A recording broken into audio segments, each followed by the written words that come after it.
And good Monday morning, everybody. Welcome. This is LoreForged, the podcast for Ashes of Creation. We are your hosts. My name is Jibbs, and it's episode 74, and Sunny is unfortunately out today. However, White Thunder from SoCal, Kash. Why am I White Thunder? It's so like WTF. You gotta do it. Oh, it is. And you know what? It is never quite the same when Sunny's not here. Because now, number one, I feel like we're 66.6% repeating, of course, whole. And the second part is that we don't have a referee. Sunny is like the best referee to curtail all of the vile things that could possibly come out of my mouth, because I constantly have to fight them. There's a demon inside of me that wants all these things to come out. So anyway, Sunny is down at the National Fire Academy, and he's learning some fire investigation stuff. So we will miss him this week, and he's doing great things. Doing great things for America, friends. He's learning America. So yeah. So we miss you, Sunny. And I'm sure we'll hear from you soon. I would highly doubt that he's going to pop into chat, because we got a picture of Sunny about 30 minutes ago, and he was ankles deep in crabs. Not those kind of crabs. Not the red card kind of crabs. Actual crabs from the ocean on the East Coast is where he's at. So. Boy, that went south quick. Procty's in chat says no yellow cards. Play ball. Sorry about those crabs, Sunny, and I'm sure Dr. Burns can probably help you out with those. Crying. We're fine. Oh, this is already fun. Oh, he's here. Oh, Sunny, I'm so sorry. Oh, no. Oh, for those who are tuning in, we are streaming live over at Twitch. You can come be a part of the live show, aka the train wreck, over at twitch.tv/LoreForgedHQ. But Sunny is definitely gone this week. We miss him dearly. And yes, he is the perfect referee. He is the perfect third to this original duo, now trio, and a trio for many, many, many years now, it feels. And actually, I think it has. I think it's been over at least 2.5 years, I think. Going on 3, I think, that we've been creating together as a trio. And so it's been really incredibly special. So, Sunny, wish you the best. Hope you have fun.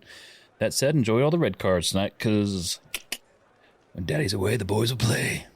I know. I was just going to say that when the cat's away, the mice will play. But we'll probably be pretty tame in respect for Sunny being gone. But and you know what I feel? I feel bad too, because I think the topics we're covering tonight are perfect for Sunny. And like sometimes you get two opinions, and we need that third conflicting, if not balancing opinion to bring things into perspective. So we'll definitely be missing that tonight. And for that reason, we are relying on chat tonight. Like, you guys, we want your opinions. We want to hear some of these things that you would also like to see too, because Jibbs, we are covering something pretty cool tonight, I think. It is. When it comes to speculation and opinion. It is. Yep. And so normally we don't do episode titles like right in the show, but this one's called "What Does Ashes of Creation Need?" And so today we are answering the question, like I said, what does Ashes need? And so we're going to take on, quote, the amateur developer role to answer this question. Now, keep in mind, we're not developers. We're testers. We're gamers. That's, we have zero lick of development. We have a lot of community management. We could be community managers, but we definitely couldn't be developers by any stretch of the means. Yeah, but if you ask me to write code, I'm pretty sure I will break all of the things that you put before me. So, Savo Gaming says they need biscuits and gravy. Oh, that sounds good. I will agree. Carbs and fat sounds amazing. Heck yeah. Right now. It's good for dinner. It's good for breakfast. Heck, that's even good for brunch. But so what we're going to be doing is answering 3 questions in this order, sections. Here's how we're doing this. Number one, what does Ashes need right now? What does Ashes need to launch?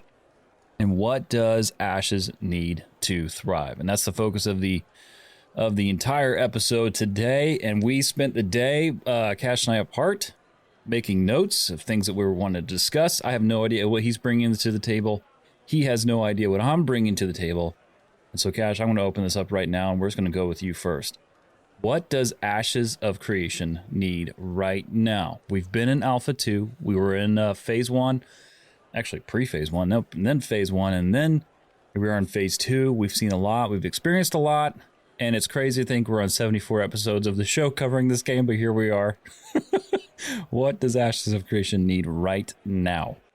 I know, man. I think we are like this summer will be 2 years for us. I know. Which is pretty cool. Which is actually like 2 years and a quarter because we prepped pretty heavily. We prepped for at least 3 months before we even announced that our show was coming. Anyway, back to the point. I think probably one of the biggest things that Ashes needs right now, and I know this is going to be very cliche, but Ashes needs time.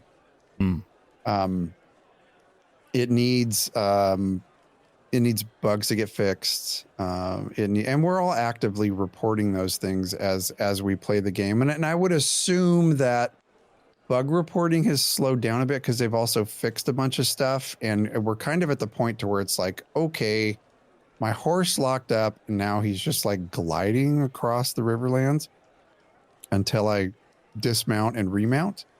That's probably already been reported. So should I report that? Yeah, report that. But as the months continue to kind of click along, I think that bugs and performance issues are going to continue to be fixed, and then testing will invariably go smoother. But you know, if you're looking for what it needs right now in order to make testing smoother, I think the overall experience will continually be improved upon. And some things for us that we've talked about it before, but like guild functionality, like the ability to make ranks, the ability to effectively transfer guild leadership, know when people last logged in, being able to add notes to players like, hey, so-and-so is my herbalist, or so-and-so is this. Those are huge things to be able to sort out and be able to have in one spot, other than something external from the game where we have to keep notes on those things. Communications is big. I think, maybe adding things for alliances. That's very important. Some type of comms for alliances, some type of comms for actually fixing the whisper function. That would be awesome. I don't know what's behind the scenes on that, what kind of code is required for that, but man, right now it's like /whisper. Who the hell just whispered me?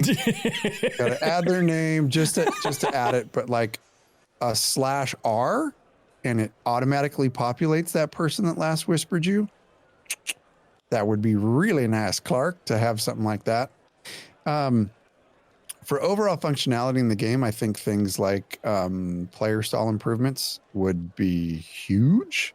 The ability to trade, that would be huge. Oh, that'd be excellent, right? I mean, like, let's take a moment there. Like, trade is such a integral part of the MMO experience that you don't even think about it, right? How many people, even here in chat, like, how many of you really think about trading that often? As far as like day trading in real life, but when it comes to MMOs, like, that's a thing. That's always been a thing, you know. And it's even in the alpha state, that's something that's definitely needed, you know. And granted, hey, I don't know if they're trying to mitigate maybe with the exploits going on, people moving around exploited gold. Like, I don't know, but like that'd be pretty awesome. Well, I mean, trading itself is in the game, but I'm talking more of like players, like if you're looking like regional stuff. Right. That would be huge.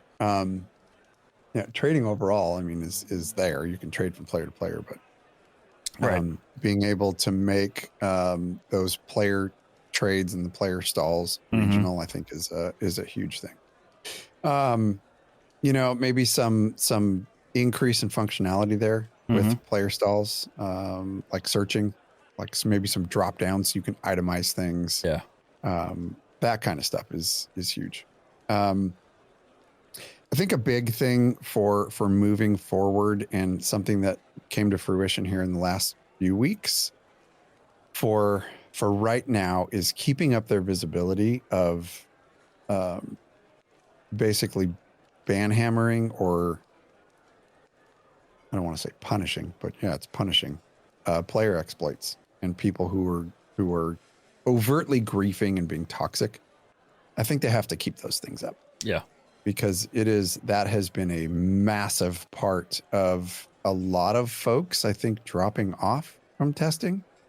We've definitely seen it. And I think in the microcosm of how we've seen it, just from a guild perspective, Intrepid definitely has the numbers of those who have kind of faded off and moved to other things until things are fixed a little bit better in that respect. Mob training was improved upon, but is not perfect yet. Still thing. It's still going on out there. It happened in the Forge over the weekend to us. Yeah. Happened in the Forge, yep. Which actually was very refreshing to see. That I think a lot of our folks in Black Talon were jaded by the first few weeks of experience and just got, I don't know, pissed. So now, like, we're just not putting up with it. No. We've had a few encounters recently where people are still trying to do that. And, like, for no good reason, right? Because if somebody trains you, if you're in there and you're in a grind group and somebody trains you, typically when somebody doesn't mean it, they're going to yell or put in say, I'm really sorry. Run. And they're going to stop and help kill the mob, right? Right. But it's so apparent when somebody means to do it and does it on purpose just to screw with you. Yeah. It's very, very apparent. Yeah, it is a thing. So I think, continuing to flesh that out a little bit and make that a little bit less of an option for people to grief with. I mean, would be, it's got to be really good. It's got to be handled, right? Like that has to be a priority to get fixed, because the reality is, you can say that we're putting our Care Bear pants on for a second, or however you want to word it. But in truth, if that can't get wrangled, stuff like that, I know this game is meant for a specific audience. We support that. However, that specific audience may not stick around as often as they would have, or maybe you would have expected them to, because people won't put up with that. They're on board with this vision and this mission for this game to see it completed. But that's one thing that's like, okay, like, come on. Can't have that. Right. And I'm sure that stuff is getting worked on. And of course. Just a couple more things here to make Ashes more palatable right now. One of those is I think, in the future, maybe no squashing players altogether into one tiny zone. Because and we're going to get into this a little bit when we get into the further aspects of what we think Ashes needs to succeed. But when you look at all of the players right now, all the current players that are able to be in the area, and I know that this isn't a factor probably except for like when they first start and those login queues are there. You probably have their expected 5,000 players trying to log into the game. And it gets super gnarly when you have all of those players in one zone, the Riverlands. Like, that's what we have for the testing phase. And when you have 5,000 players in that area, even half that, it gets very difficult for all those people to play nice in the sandbox. Yeah. In one zone. Yeah. And, it's actually funny you said that. I want to jump in here with you too, because that was one of my points with this as well. And that, it's interesting from a development standpoint, watching as a player that how the game is developed, and what am I trying to say? The game is made in such a way that when development seems to happen, the effects on, because of the way the game is built, the effects on the development of the game really have that domino effect. You know what I mean? And so when they made that choice to put everybody into when they removed that one server and you shoved all those people into one zone, that showed to me directly, there's a direct relationship to server number decrease to a single zone and player enjoyment. Player enjoyment has plummeted for phase 2. It just has. And a lot of that, I think, is directly related to bringing the servers down and shoving so many people into one zone. It's too many people, realistically, for one zone. I don't think you'll ever see it like this, even at launch. The game is going to be way too spaced out to have so many people shoved into one spot. Remember and let me be clear, I support Intrepid with what their vision is on this. I'm not bagging on Intrepid. I'm not. We're here to see this through. But remember what we said when the night before we were recording? It was the night before phase 2 started, and we were laughing because we're just like, we were having a good time just talking, and we're like, this is just everyone spawning in one spot is just going to be insane. Yeah, because that was when they had dropped it on us that, and like all the guilds had plans. Like they got to know that everybody is making plans. This is way more of a political arena than we ever anticipated it being. And I wonder if they kind of knew that this was going to be a massive planning effort by a lot of guilds to shuck and jive for position before the servers even go live. Oh. Like they have to know that, which is why I still hold true to the fact that there's 2 reasons for them to have taken the 2 servers that were going to be there for NA and moving them to 1, right, so close to them opening it up. 1 is because they truly needed a really good population test. Like they needed to stress the servers as much as they possibly could, and they were definitely going to get it when you have, tens of thousands of people trying to log into one server. The other thing was maybe they had some kind of an office pool going on the social experiment they were about to launch. Because it totally turned into a freaking social experiment. Feels like it, yeah. Which I think it really does feel like it. And then at the last minute, they're like, yeah, just kidding. We'll do 2. And they did 2, which ended up, I don't know how much difference it really made to actually just end up saying, okay, we're going to do the 2. A lot of players ended up going to Lyneth, and then a lot of players ended up staying on Vyra, obviously. Vyra ended up the most toxic spot possible for this entire phase, which is fine because we've learned. It's not fine. So much. We've learned. Okay, it's fine.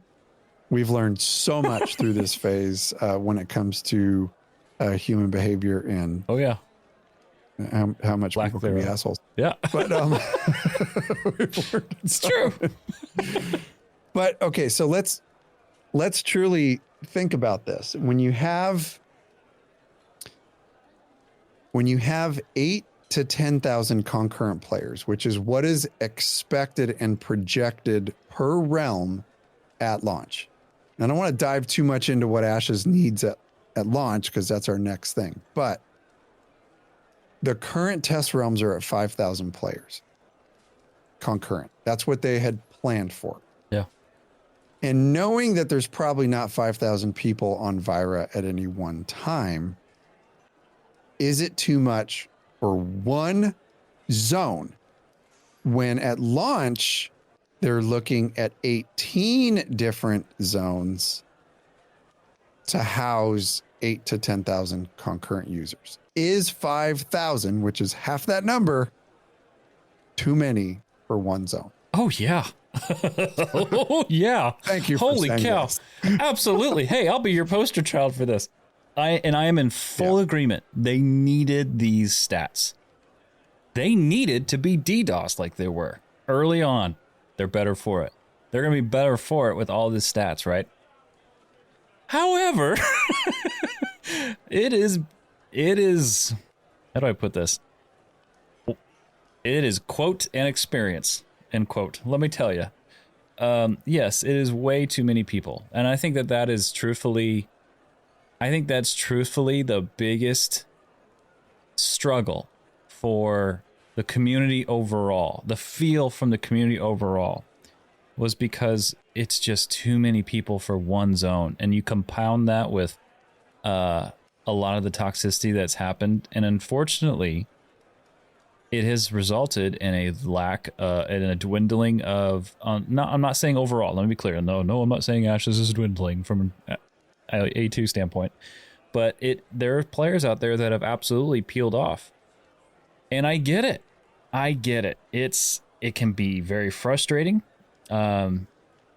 It's not always the greatest experience. And, Steven did warn, like, look, there's going to be parts of Alpha 2 testing that's very frustrating. This is one of those. I'm going to be honest. I didn't expect this to be 6 months of frustration, leading into phase 3. However, we bought into this. We're testing it. We're playing it, but it's definitely frustrating. And many times, sometimes honestly disheartening. Not just for, myself, but seeing how even our guild members are, some of the things that they're having to deal with, that sort of thing, but, to answer your question, yes, it is way too many people,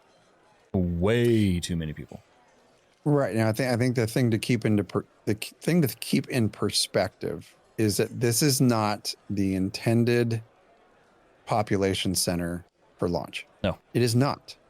This is intended for testing purposes. We're all right in the middle of these tests. And this, everything that we're saying right here is us talking about the current test environment, which is not intended for launch, right? Things are going to be way more spread out.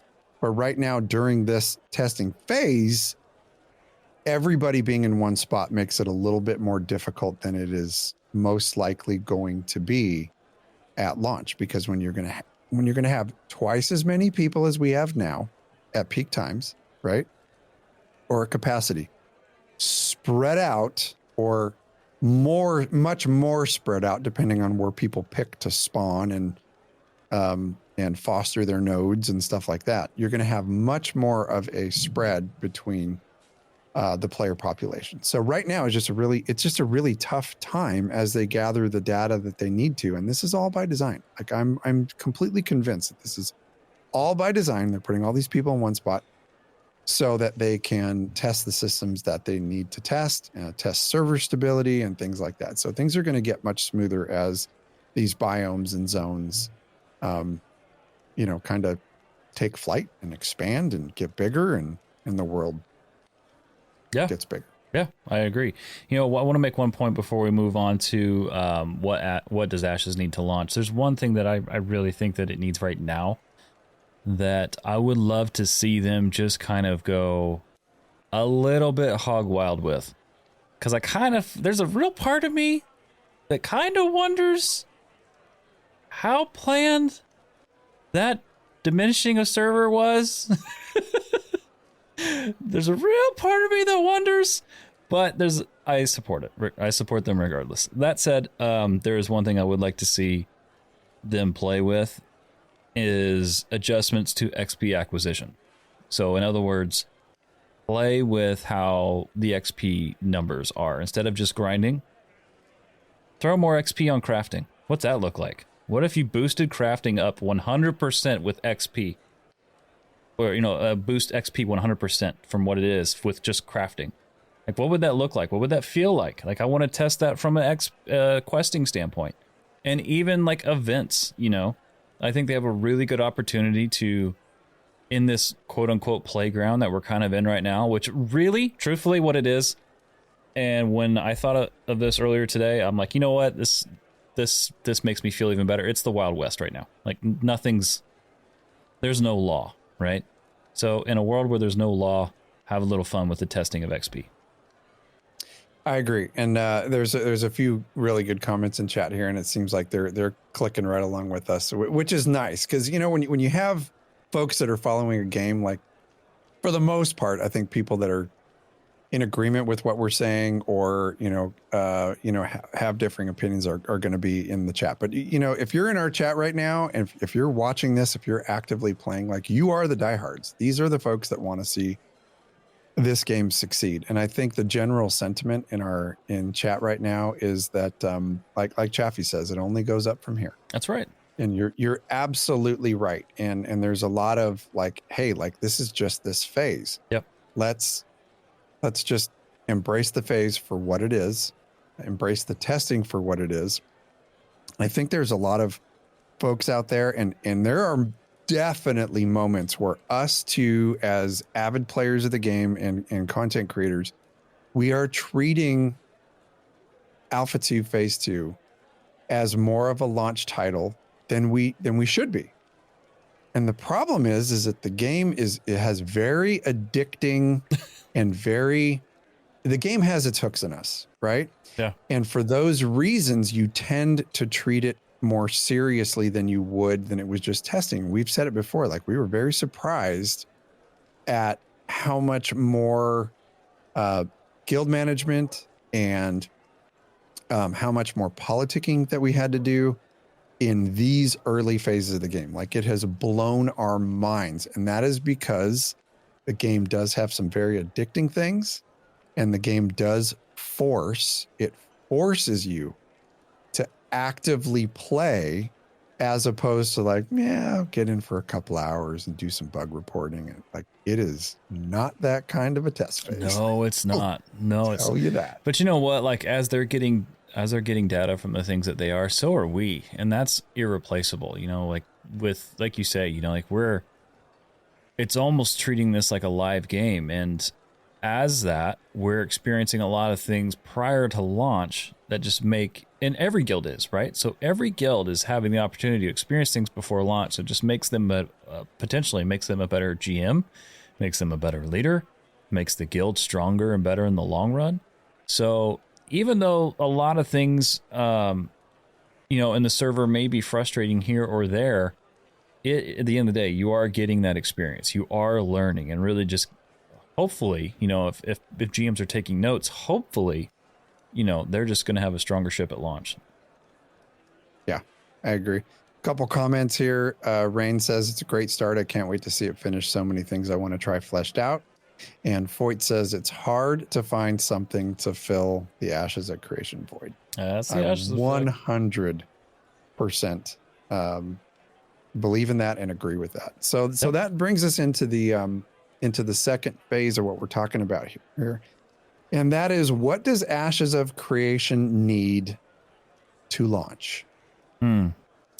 Yeah, buddy. So I'm gonna start with one, and I kind of want us to talk about it, and you tell me what you think. Fleshed out foundational systems. So in other words, your node system, your artist and profession system,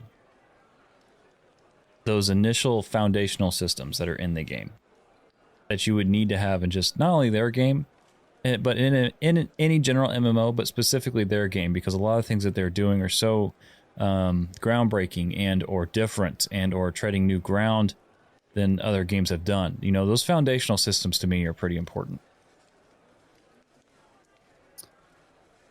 I agree. I'm going to take it a step further because right now the grind is so harsh. Oh yeah. For having to level through it, right? And there's no other available options for a player to level. So I think one of the biggest things for me going into launch is going to be a healthy balance between PvE, PvP, and questing as a level conduit versus grinding. Because there's games out there that get a reputation for, hey, it's a fun game, the combat's super cool, and this aspect is cool, this aspect is really neat, but it's really grindy. It's a really grindy game. And I'm okay with the grind. I have no problem with the grind. But I think if that grind were expanded out a little bit to other aspects of the game that you could access in order to level, as opposed to, you know, just going to Cephalion or the Forge for hours upon hours upon hours to grind the same mob and fight over the same spots. I think if there were other options for that at launch, it would be a much more palatable game where people would stick to. So like say you don't want to grind that. And it's actually an experiment that we're doing right now is we're leveling alt characters through nothing but questing to see what the viability is of it right now, to being able to level through questing. And don't have a definitive answer for you yet, but I can pretty confidently say that, yeah, it's not an option right now. No. And I'm sure that will change in the future. Yeah. But I just think adding in something else other than finding those grind spots to grind and get levels, I think is very, very important for launch, because you don't want to be known as pretty cool game with pretty cool combat, but it's super grindy and you only have one option to level. So I think that's one of them. Yeah. I really would like to see better rewards. I would like to see some rewards, any rewards for caravan protection. I think that's a huge one. And Mole, one of our good buddies, Mole, actually has a really good point. It would be good to see an honor or dishonor system for caravan defenders versus attackers. This way, if you have high honor, you get the node allowance to buy stuff from this node. So if you protect a caravan coming from this node, there would be some type of a way to gain some type of a currency for defending, and then you can buy stuff from that node. If you're dishonored, you don't get that, and it can be linked to a bounty system. I think there'd be a ton of guilds that would play right into that, because there's absolutely guilds out there that work as mercenaries, and they don't really care about you or who you are. They just want your stuff. So if there was some type of a system to either reward or deter people from doing that, I think that would be a really good thing that like played into your whole leveling experience. Yeah. Yeah, I know I feel like we talked about that before too, and the YouTube comments were kind of hesitant on the idea of rewards for caravans, but ultimately I'm in agreement with that as well. You know, like I am all on board with community-driven content, right? And in that case, a successful caravan run, you know, your reward is what the player gives you. However, after playing it, I really believe, and I stand with you on this, I really believe there needs to be some kind of reward from the game itself, the game systems for caravan protection. There needs to be something. Needs to be something. Right. And from Novice Roleplay in chat, I doubt they've put much of the actual questing in, since you don't want to put out all the story stuff a year before it launches. I would argue that it's way more than a year before it launches. It's probably going to be a lot longer than that. But yeah, like we're specifically talking about what Ashes needs to launch. So I think if those things do need to be in the game upon launch, that questing and the ability to do story arcs and really dive into the lore is something that absolutely cannot be missing from launch for this game. Okay, so now I'm going to follow up with, just off the cuff, what year do you realistically think right now, in the current state, where everything is in, what we've seen, what we've tested, what do you realistically think a launch date is, or window is, for Ashes of Creation? No sooner than 2027. No sooner. I would say probably 2028 is when this game will launch. And we have no idea how long it is going to be. And I think the daunting thought is when you think about the Riverlands is the testing ground, right? Yeah. When you think about, oh my God, week to week, they're putting in small fixes, I'll take that back. They're putting in a lot of changes and fixes, but visually speaking, week to week, the improvements to the Riverlands don't seem to be a whole lot, right? it's bug fixes and the way that they're fixing the servers, making everything run smoother, and fixes to systems and all that stuff, fixes to combat, all that stuff is vast. There's a lot of that. But when you look at actual development of the zone, it doesn't seem like it's a whole lot week to week. And then on top of that, you compound that thought with a total of 18 biomes and zones. Yeah. And that seems like, holy shit, this isn't going to be done until 2030. Yeah. But at the same time, Steven has said that when they actually finish the Riverlands, they are going to it's going to get so much easier to populate the other biomes that it's going to move much quicker at a much, much quicker pace than it seems like it is right now. So I think realistically, if you're asking me from a uneducated, not a developer, but experienced content creators perspective, I realistically think 2027 is the earliest, probably 2028. Yeah. That's my thought. Yeah, I agree. In my head, it's every bit of 2028. I wouldn't be shocked if it's 2029. Yeah, I mean, you said it all, and that kind of moves us into the discussion of 18 biomes. Do they need 18 biomes to launch this game? I say we don't. In my head, you have 9 races, or, less than that, but 9 different versions of the races. 9 biomes.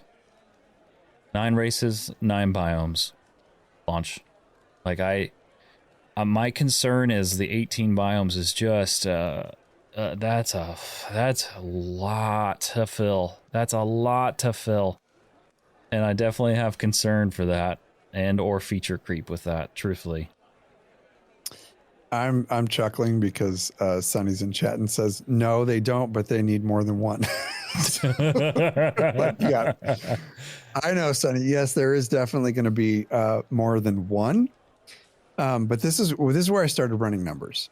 And that is a question that I'm going to pose to you. So, harken back to a little bit earlier where I was talking about at launch, the 8,000 to 10,000 concurrent players for one realm, right? So take Vira, take the toxicity of Vibra, and you figure 8,000 to 10,000 concurrent players on Vira, right? Now, the current test realm, again, is 5,000 concurrent users. And I know we're not seeing that, but this is the design. 8 to 10 concurrent users per realm upon launch. And right now, the max is 5,000 concurrent users. So to comfortably fit at launch, 10,000 users, my personal opinion is that you probably wouldn't need any more than 6 to 10 zones. And I know a lot of people would be pissed about this. Like, well, you said it was going to be this, right? I get that. But how many games have launched additional zones upon expansions and additional content releases on a current or on a cadence? Like, hey, within 6 months, we're going to release this zone.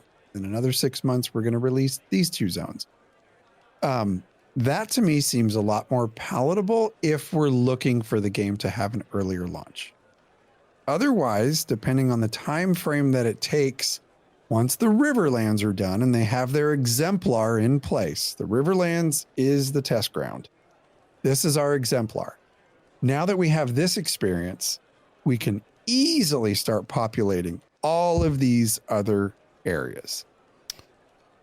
What would be the number for you that you think could comfortably populate 10,000 concurrent players?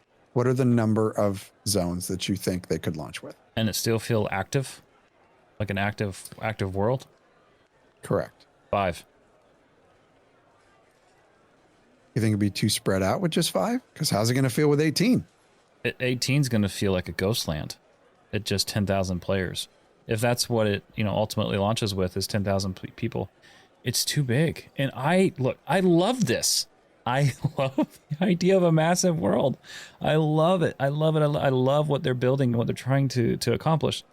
But 18 just feels, after playing Alpha 2, I really feel like 18 is too many for 10,000. It is. Look, 1 is way, like, obviously not enough, right? Like, kind of like Sonny was saying in chat. But in my head, 5, maybe 6. What do you think? My thought was 6 to 10.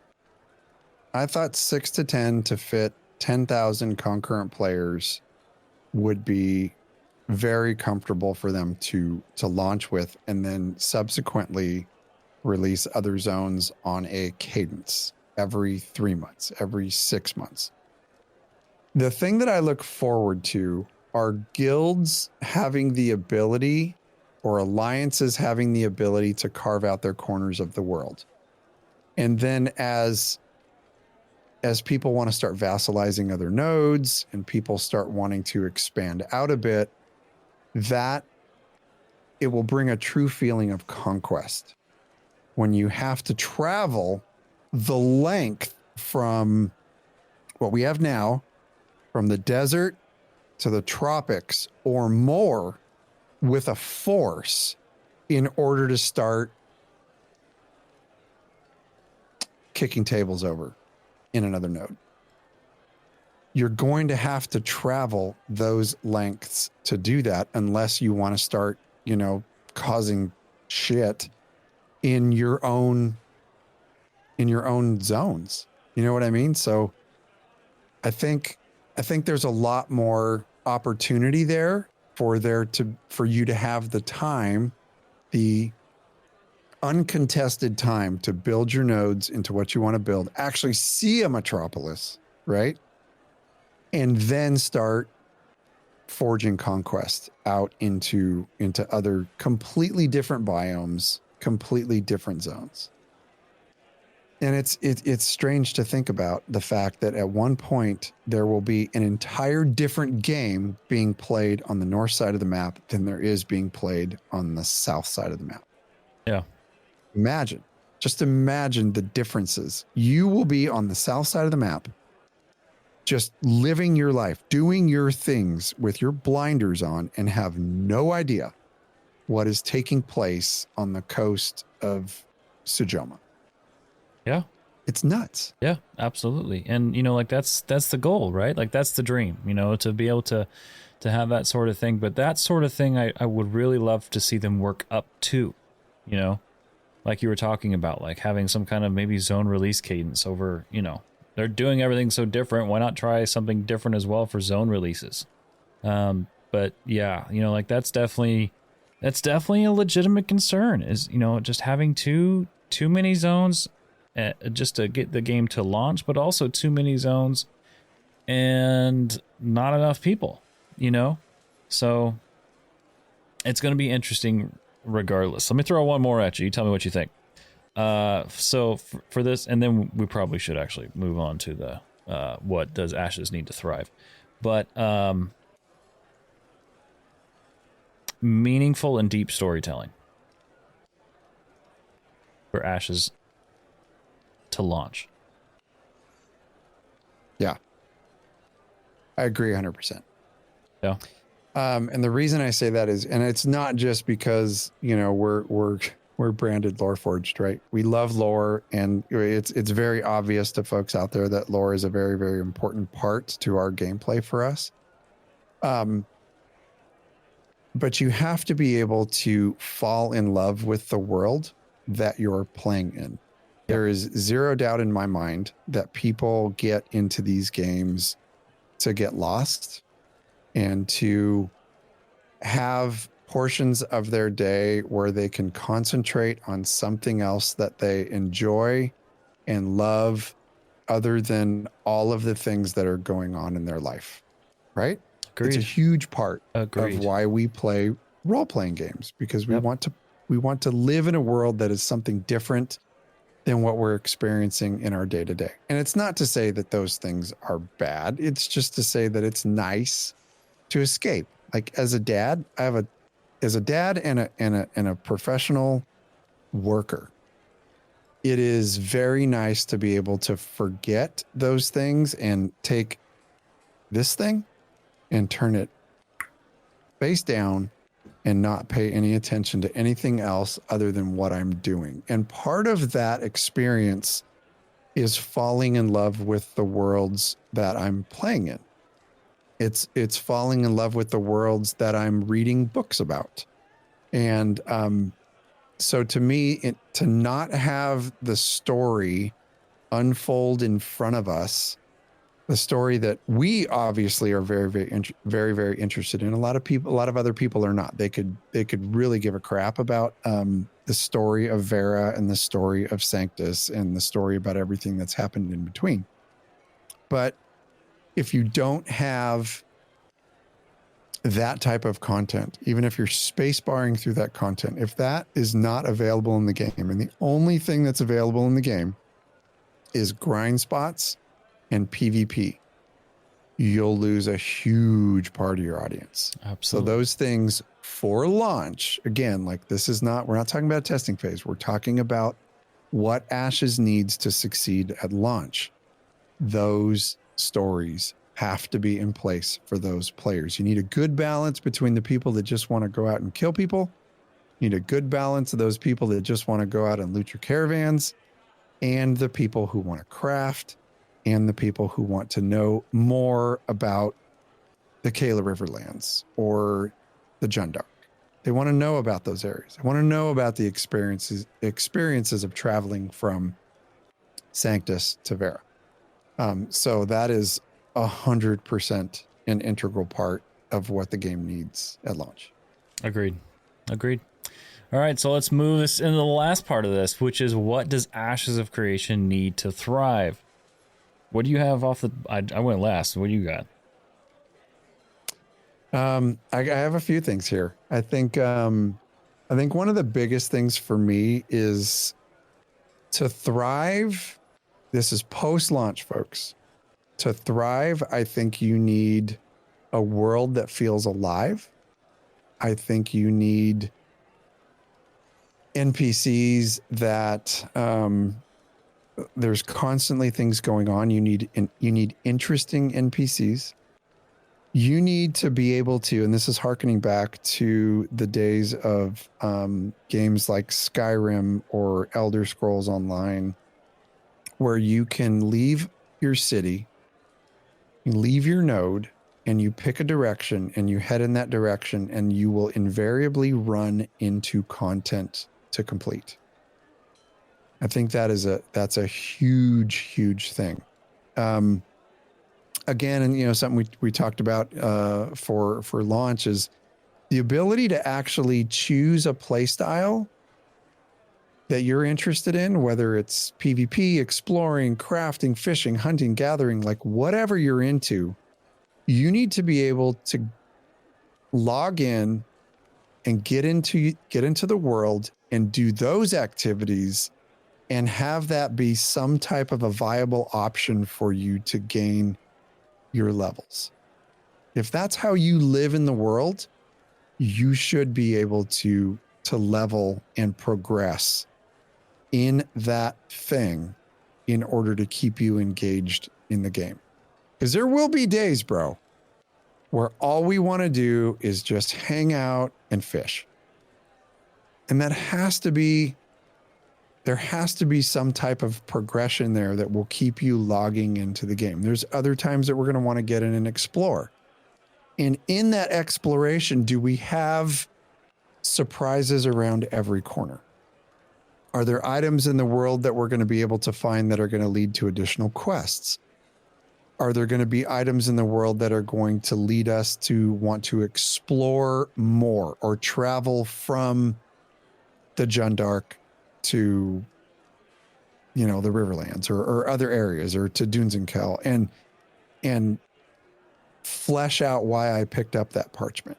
Like, what does this truly mean to me? And is there a story to be had there? Are there random chests in the world? Are there random treasures in the world? Are there titles and achievements? Like, those things to me are very, very important. And obviously those are going to be some of the last things that are going to be added to the world. But if you don't have those things to keep people engaged when they're not into PvPing tonight, or I'm not into, pissing somebody off by taking their caravan down, I just want to chill. If those chill elements are not in the game's going to have a hard time thriving. I agree wholeheartedly. That is a major component to why MMO players play their MMO games. That's why a lot of people play even the games that have been out for a very long time, right? That's Chaffee. My goodness. Thank you so much, buddy. That is a major component to the game, is the chill component.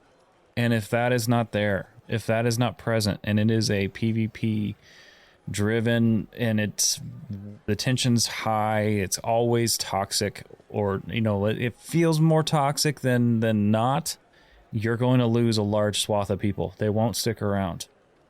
They won't be here. Heck, I would even argue a lot of the content creators that you see here right now won't be around, because ultimately it comes down to, if there's certain things that are not in an MMO, the reason why people play MMOs, it's a legitimate concern that people won't stick around. And you're right. The things where you just chill and you go fish for a night. You get lost in the world and drinking and fishing. You, me, and Sonny just shooting the breeze, having a few drinks, chilling and fishing, right? Those are memories. And that's in other MMOs. They need to make sure that the chill component is in this one. For me, a couple things just off the cuff, a consistent update / release cadence. That's one of the things that kills MMOs, or just games in general, is a lack of consistent release and or update. And I would even say more so update cadence. Sometimes you see MMOs. It's on my list, dude. Oh, is it? I think we think alike. Oh yeah, it's definitely on my list. Yeah, that's a major part, right? I mean, like, we've been in this game far too long, and we've talked on mics for way too many years to not see the other side of this when there isn't that regular release cadence. You see it just slowly just siphoning the life out of the community. People won't stick around. Frustration begins to brew.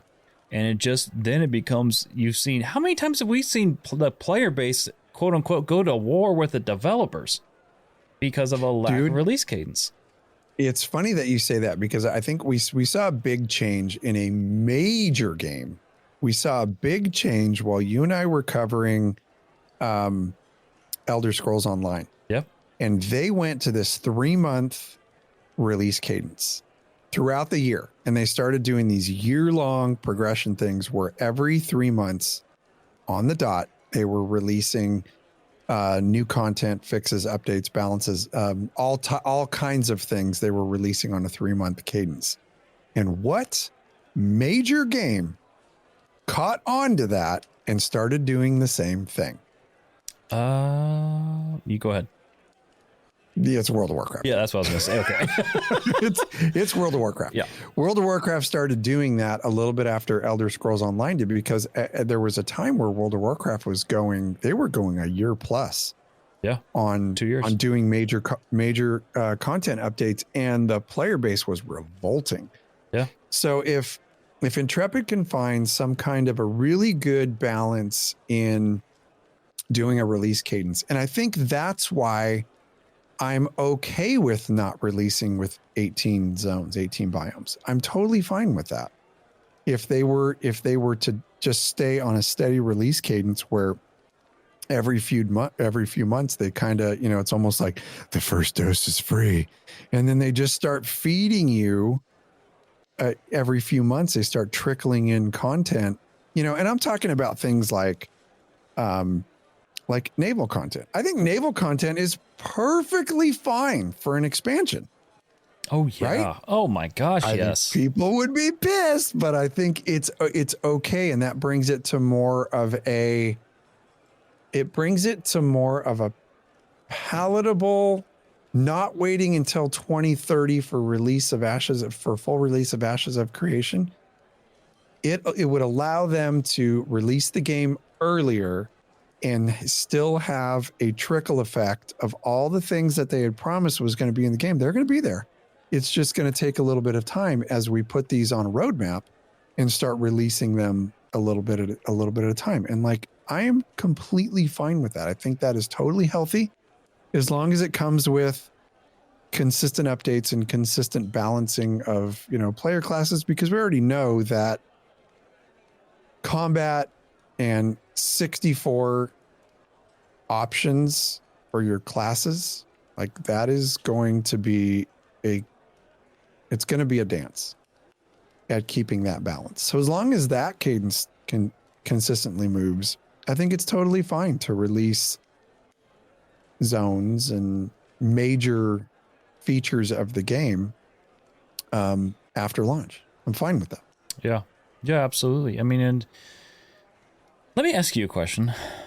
Do you think, and really this is probably more of an off the record discussion, off air, but our discussions tonight really has kind of brought it up to me. Do you feel like Ashes has a window where they can really make the most of their launch before these other MMOs come out? We know that are in development right now. Deep development. You have got Riot's MMO. It's in deep development. You got the new Lord of the Rings MMO that's deep in development. There's a rumor mill that Starfield is currently having an MMO and that's quietly in development. Do you think Ashes has a window that they can really, really make a big splash versus releasing way later because of and I'm going to use this word content creep. I'm not saying that that's what it has, but just because I know everyone gets it, versus having content creep and releasing later and maybe missing that window. Do you think that that they have a really good chance to just make a big splash versus waiting many, many years later? I think that when this game launches, regardless of other games that are launching, I think they're going to make a big splash regardless, because they've already solidified themselves as contenders. Yep. I think that is already there. I think there's a lot of, other content creators that may be out there that might cover multi games or, multi MMOs that are watching Ashes of Creation. I think Ashes of Creation is already a big name in their book and they're watching closely. I think it's going to be a very eloquent dance for them for their marketers to keep an eye on, and for the folks who are making the decisions within Intrepid on what their launch window is actually going to be, to pay very close attention, if not infiltrate some of these other companies that could potentially be launching games. Watch for leaks, watch for when some of these other games might be coming out. Because with MMOs, launch windows is very, very important. And if you think that these companies that are out there that are making MMOs in this very limited market aren't paying attention and potentially trying to subvert each other when it comes to strategically planning the timing for these things, that is absolutely happening. For sure. It will. There is a reason that World of Warcraft releases their stuff on a certain cadence. A lot of times it is when other games are set to come out, or other games are set to come out with new content for their franchise. They're always watching each other because it's always a constant competition, especially in a smaller market like MMOs. Yeah. So yeah, I think they have to pay very, very close attention to that. And I think the way that they do it is very important too. So like I'm talking about TV spots, trailers, books, mobile apps, mini stories, merch. There's so many different aspects that come into this. And I would really like to see a really good rise of marketing when it comes to this. And I think World of Warcraft does it very well. Final Fantasy 14 does it very, very well. Guild Wars 2 has the worst marketing team on the freaking planet because it's a fantastic game and they just haven't marketed. It's an amazing game and they haven't marketed that game as well as they could have over the years. And I think it's pretty sad to see that. But there are some big titles that are rumored to be coming out. So I think it's going to be a very strategic placing of when they actually do release it. And if they had to forego the launch, I would rather see them forego the launch for 6 or 8 months rather than have them release early based off of these windows with other MMOs. Yeah, I agree. I'd rather see them stay true to yourself. It's funny you bring up Guild Wars 2. They legitimately have the best jumping puzzles in the business. No other MMO. Like, it's just things like that, right? Like the exploration, best in the business. Underwater content, best in the business. It's just amazing at how many things the game does so well that honestly is top tier and outplays other MMOs. That it's just crazy to me that, yeah, you know, like, I can't believe they don't market that. And we were in that space, you know, we had Legends of Tyria, the podcast for it, you know, like we covered it. It's a great game. Excellent game. All right. I got something real quick. Yeah. So Mole says, I think their selling point is super interesting, unique, new systems, nodes, dynamic servers. If their cadence is in fixing quality of life buds instead of designing, developing, and delivering those systems, someone else with much more money might steal the ideas and just do it, and Ashes goes poof. Which that might be a little extreme. I don't think that's going to be quite the case with Ashes. I think they have enough experience on their team that I personally think they're going to make some very good choices when it comes to this. And then Chaffee says that Ashes of Creation comes out before Sunny's droid build is finished. That's actually pretty accurate. It's probably quite accurate. Oh, you know, like the thing about Intrepid is that they have a lot of really good down-to-earth devs, you know, and like that's one thing that stands out, you know, like, dude, like over the years we've covered games with development teams that just, whether through orders of the people above them or not super friendly, or very what's the right term, just doesn't really seem super connected with their community. And then we've been a part of teams that we've in IPs from a content creation standpoint that just did an excellent job. I think of WildStar with Troy Hewitt as community manager. One of the top tier community managers was Troy Hewitt during WildStar. I think of Gina and Jess over at ZeniMax Online with Elder Scrolls Online. Phenomenal people. And we've had the pleasure of meeting all 3 of those people. You know, just amazing people. And I think that truthfully, one of the biggest boons that Ashes of Creation has is the development team. To get them out and connected with their community. Because that's what's going to see this through, I think, is the community. Ultimately, everything we've talked about tonight, you talk about, you know, what it needs right now in Alpha 2, what it needs to launch, and then what it needs to thrive. But really what I think it needs most of all is connection with your community. Having a good pulse on what the community is saying and listening and just connecting, because, man, MMOs are built on communities, and when you can connect with your community, something as small as maybe a tweet at a content creator or someone who's brand new to the space, welcoming them in, or helping them find a community. I've seen development companies I've seen other games that will retweet someone's tweet looking for a guild just to try to help them. You know what I mean? So it's just things like that, right?